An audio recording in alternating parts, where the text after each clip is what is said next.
So ayun mga kalapatids, meron ulit tayong raffle bird. So ano pang inaantay nyo? Sali na kayo sa raffle na to. So napakaganda ng na to, bloodline nitong Magnesmade na to na young bird. Maka-acquired niya yan sa akin. So paano nga ba sumali? Ganito lang kasimple. So panoorin nyo lang tong video na to, tapos nun mag-like, tapos nun mag-comment, then subscribe. So paano nga ba paano nga ba malista pangalan nyo?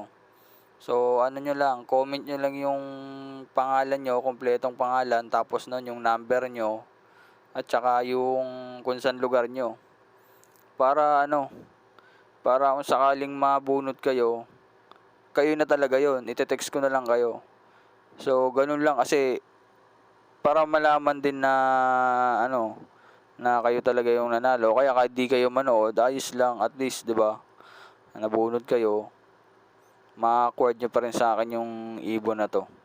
So ang lahi ng ibon na to ay may lahi ng Florison Nereso na nakakross sa Alphonse. Tapos yung nanay naman niya is Alphonse din, tapos yung nanay no nanalo rin. So mamaya ipapakita ko sa inyo yung magulang nila. Maganda yung lahi nitong na to, dalawang young bird na yan. So sana mag-subscribe kayo. Ayan, papakita ko sa inyo yung magulang nila. So yun mga boss, ito nga pala yung magulang yung dalawang young bird kanina. So itong tatay na to is may pedigree.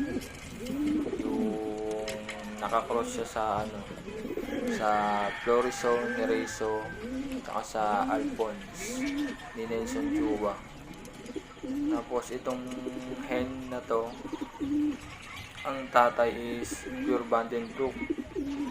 Tapos yung nanay naman niya ay pure Alphonse na galing din na kay Nelson Chua, babaero line. So yung nanay na to, ito yung yun nga, pure Alphonse galing kay kay Nelson Chua. Tapos yung full siblings nito naman, ito yung nanalo. So papakita ko sa inyo yung panalo.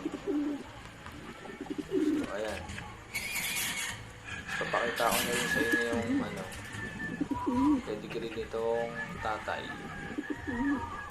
So ayan, solid yung solid yung bloodline. So kayo nang bahala dyan. So kailangan natin talaga maka 1K subscribers kasi maganda yung line na papamigay natin. So yun lang, ay sunod na lang yung natin gagawin. Salamat, God bless.